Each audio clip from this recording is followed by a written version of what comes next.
And good morning, everybody. Welcome to week number four here of the 2025 season, including for the Pittsburgh Steelers, as they'll be once again facing the Minnesota Vikings overseas. This will be the second international series game for the Pittsburgh Steelers during the regular season.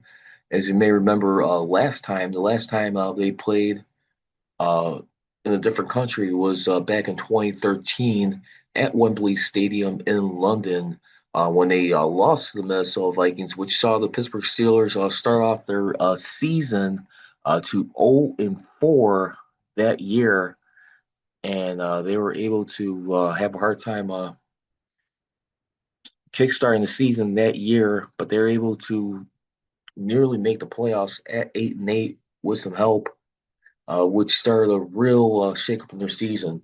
But anyway, once again, some people were getting a little bit concerned about the traveling uh, plans. They once again, just like last time, chosen to come like 2 or 3 days before the game even started. We'll see how that works today. Some players were complaining of jet lag before then. At that moment in time, we'll see how that affects them today. But the Steelers, this will be their second time in right now playing overseas in Dublin, Ireland.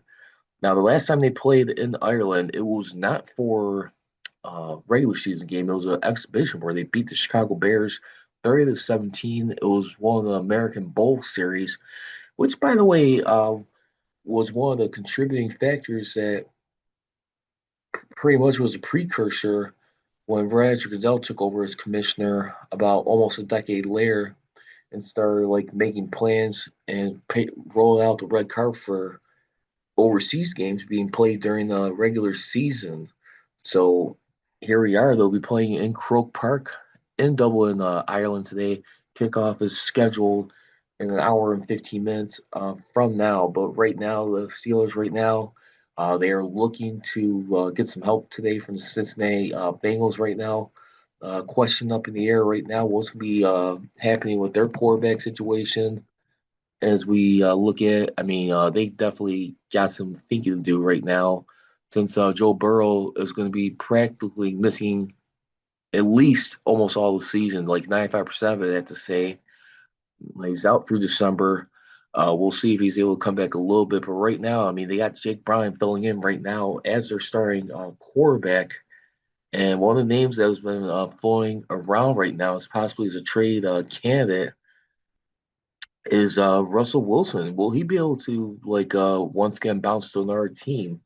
Remember, this guy played for the Broncos for about 2 years, signed a huge contract when he first got there. Didn't work out, especially in the second year when when Sean Payton took over.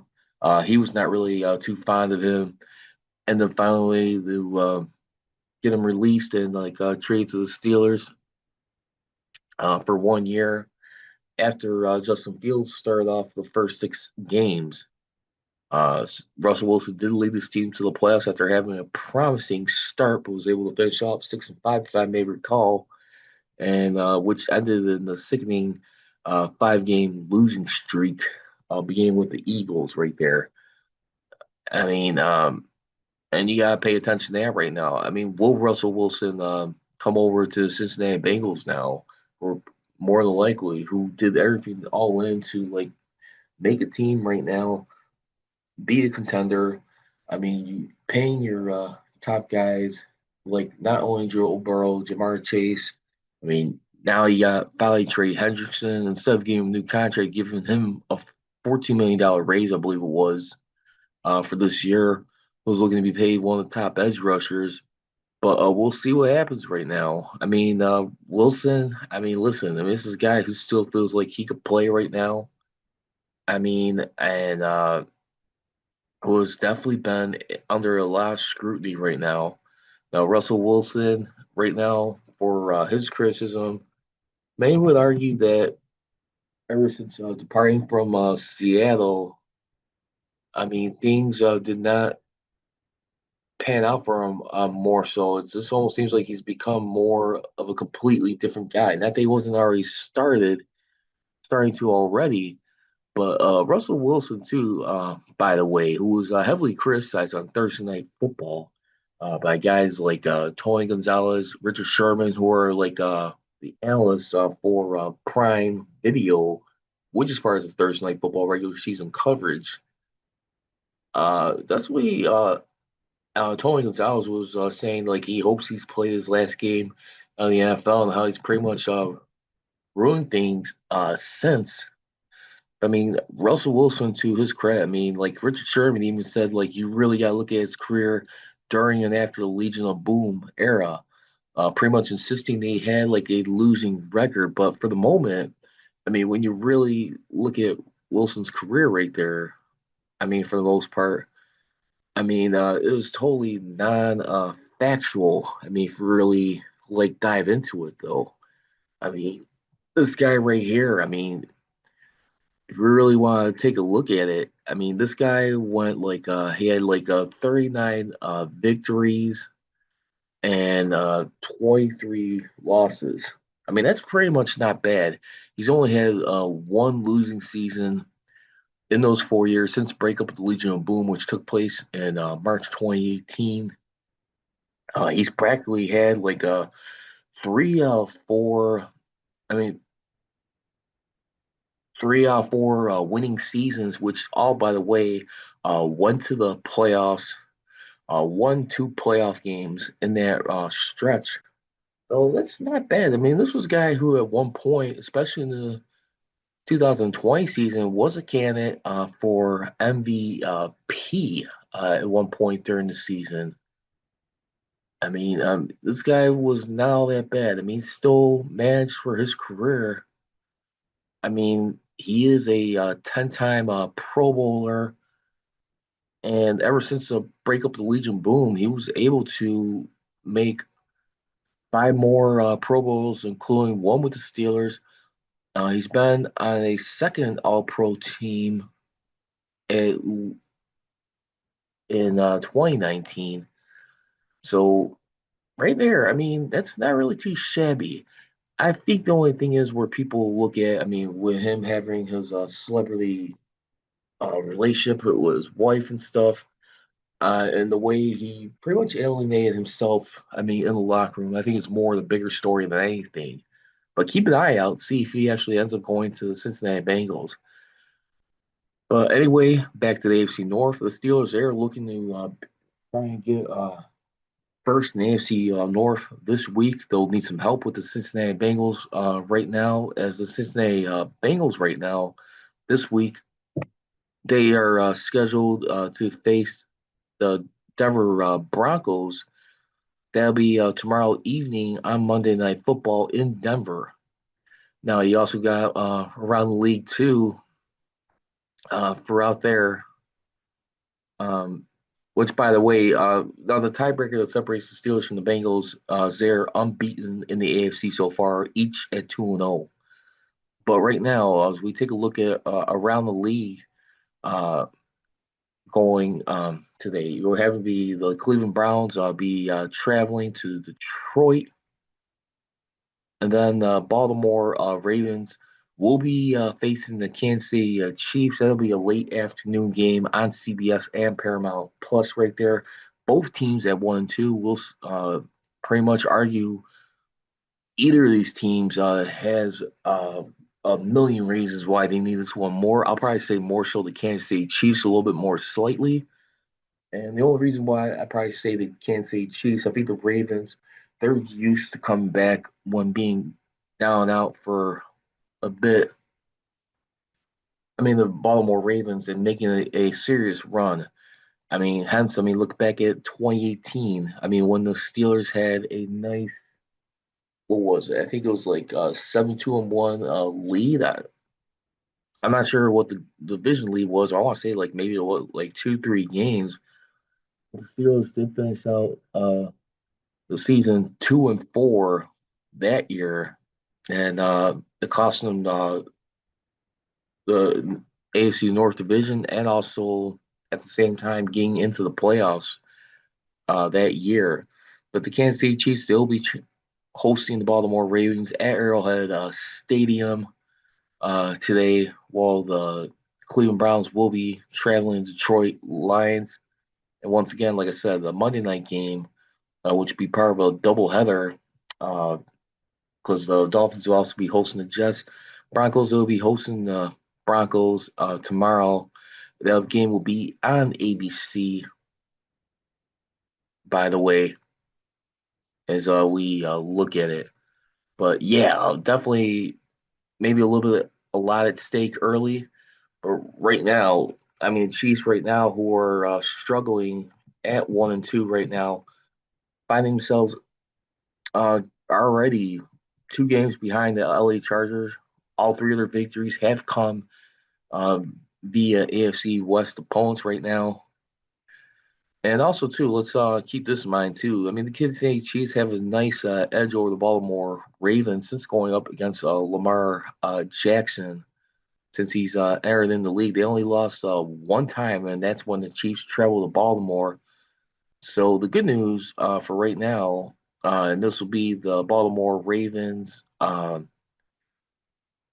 fourth trip with Lamar Jackson heading to Arrowhead. The Kansas City Chiefs are 4-0 versus Lamar Jackson and the Baltimore Ravens in Kansas City. They only lost, like I said, one time in Baltimore. The Chiefs did. That was back September 28th of 2020, and that was, I want to say, yes, it was. It was a no, it was a Monday night game. I thought it was Sunday night for some reason, but yeah.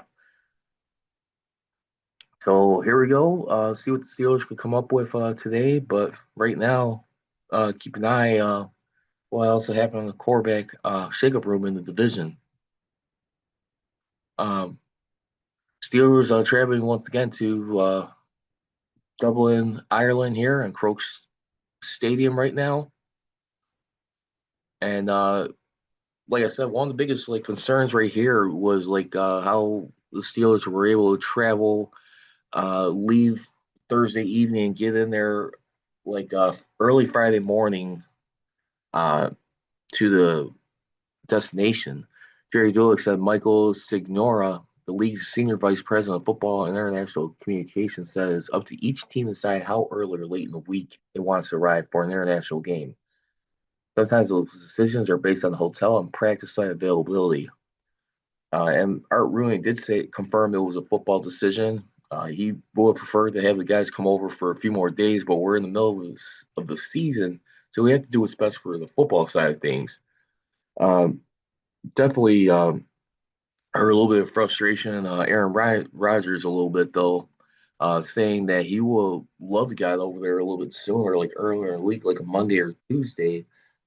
He's definitely he himself also too has got like a family heritage in Ireland, and he also mentioned he's a huge fan of Guinness. I don't really drink beer, but if I do drink beer, I drink Guinness. I hear it tastes different off the tap in Ireland. But anyway, back to the other players. I mean, you hear one guy too talking about it, Patrick Queen.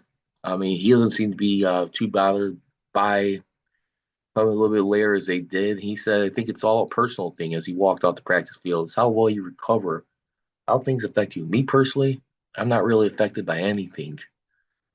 And I mean that's one good sign. And then you got Mike Tomlin though too, just being his usual himself, saying that we started the process at the top of the week and he slept on the 6 hour team flight to Dublin. We started our Wednesday and Thursday about 90 minutes early. We encourage everyone to get up early, and then on the other hand, go to bed early.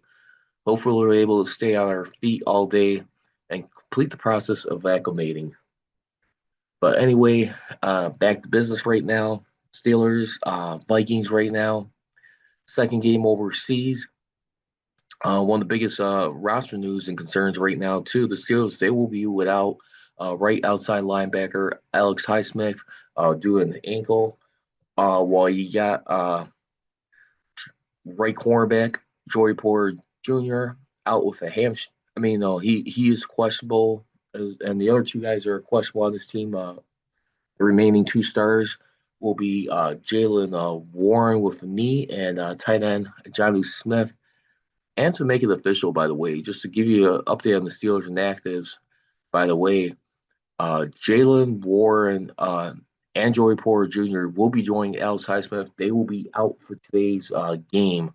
I will say this, so going to today's game, that's going to be a huge blow for the Steelers being without Jalen Warren. So right now, I will wonder right now. I mean, will the Steelers right now? We'll see definitely a lot more of Caleb Johnson right now with Kenneth Gainwell. I would imagine. I mean, you're going to have to see him in this game or be more the fill-in for today's matchup. But yeah, I mean, Warren right now. I mean, who a lot of people like more amongst Steelers fans right there. Just felt he just gives like a lot more of those hustle yards, the speed and everything.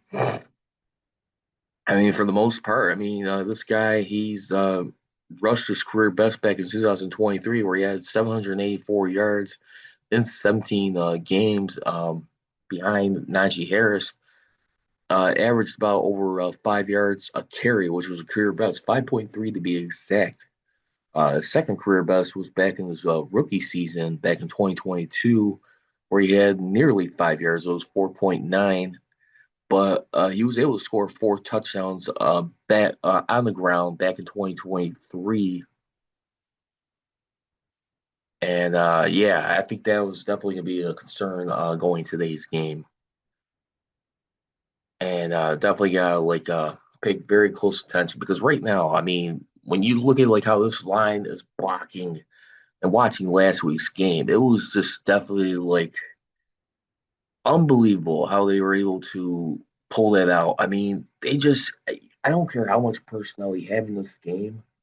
I mean, the way they were able to get their necks saved, especially in New England and winning for the first time since 2008 in Foxborough, by the way. I mean, and it's no, it wasn't versus Bill Belichick. It was versus obviously Mike Vrabel, but former Steeler right there, and later played for the Patriots as well. I mean, you look back in that game. I mean, they pretty much got their necks saved with four fumble recoveries right there, and were like the Patriots were definitely like driving a lot of those yards right there. I mean, those drives. I mean, it was phenomenal right there. I mean, definitely. I mean, look back at that game a week ago. I mean, the key players that really stood out. I mean, who really made the impactful plays. I mean, you look at Patrick Queen, who's definitely like the leading tackler in that game with 10, who had a tackle for loss, two pass deflections. But as far as on the pass rush, we finally seen the pass rush wake up, more particularly TJ Watt, who actually had two sacks in that game, along with two for a loss and two quarterback hits.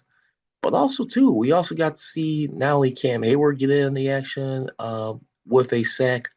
Derek Harmon made his debut in that game, um, playing a little bit on a limited basis. He had one sack with a tackle for loss and a quarterback hit in that game. And then right there, too, I mean, the other key player in that would have to be, I'd say, Rodgers somewhat. I mean, through two touchdown passes with only one pick in that game. But as far back as well as like in the New England game, when you look at it, I mean, Derek Harmon, it was a pleasure to see. Still prayers for losing his mom right there, but man, that's still a tough one to do. But I mean, you should better believe though he's dedicating that first game to his late mother and his career. But I mean, just to play in that game, he only played 47% of the snaps. He only had 35 plays he was able to play for in that game, but still, I mean, one impact he had, I think that definitely helped set the day right there. But man, I mean, just in that game, I mean, the fumble recoveries that they were able to like sniff out on the Patriots right there, who were definitely just driving and most of that. I mean, he definitely had one at the 1 yard line after the Steelers. Aaron Rodgers threw an interception. to open up the second half. And then the last fumble in the game too, which came at a valuable time. They recovered at the Pittsburgh 38, where the Patriots fumbled, which eventually led to a touchdown. So in that game too, by the way, for that moment, the Steelers were able to convert uh, six total turnovers, including four and outs, 14 points off of six turnovers right there in that game. Uh, which, by the way, all those were touchdowns off the fumbles, as you can imagine. They're gonna have to do a lot better this time. As far as for the Minnesota Vikings right now, their guy who's going to be out, it's going to pretty much be one starter, Andrew Van Ginkel right now. He is definitely one of their leading pass rushers right there too. He's in his fourth season with the Minnesota Vikings right there.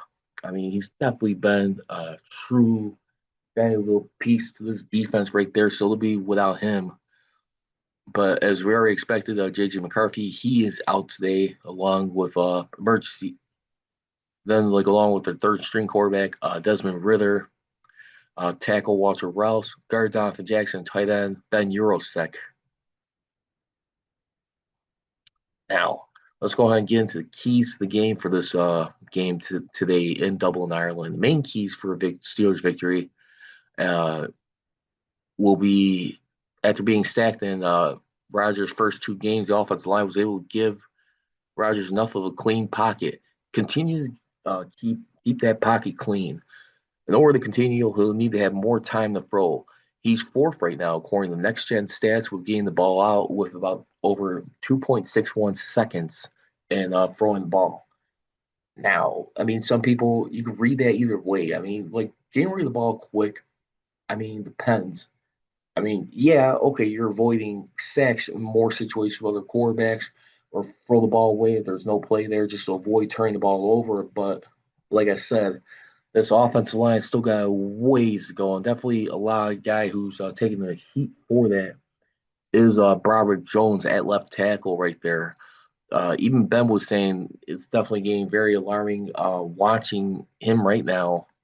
I mean, play his position. And you gotta really think right now at some point, will he get benched and like you got in favor of Kelvin Harrison, just kind of get a little bit of a spark going right there. Not only that though, too. I mean, you also gotta be asking Troy Fautanu right now too. Another guy who's supposed to be expected to like help break stuff for the openings of the line right now. I mean, the running game has not been having a lot to show for it either. And you gotta really believe right now for the Steelers right there too. I mean, their run game going into this game for the league. I mean, it just doesn't seem like it's good at all. I mean, but I mean, they gotta find a way to get some momentum going here and just be able to set the tempo early. I mean, the Steelers right now running the football for the most part, they are 31st in the league right now. Pretty much garbage right now. I mean, that's a big problem right there to have. But you got to keep the things clean, and hopefully, if you keep Aaron Rodgers a little more comfortable, relaxed, maybe you get some more splash plays open up. I mean, last year, I mean, the Steelers were able to finish 11th in running the ball at 2,166 yards off 533 carries. Key number two for this game: points off turnovers. Defense is second in the league with 8 turnovers, five of which are fumbles being recovered. They have scored a total of 32 points off of 12 turnovers, with 4 or 5 scores coming via touchdowns on their ensuing drives and returns. So, I mean, that's definitely going to be another key for this right now. I mean, the defense right now, like I said, I mean, second with 8 turnovers, pretty good. Them cashing in a majority of touchdowns, hardly any field goals. That's what you want to see. I mean, field goals are nice. You still want to score regardless when you get a turnover, even if it's a straight return to the end zone or a safety. created by the defense, but touchdowns is like I said, points off turnovers for me are like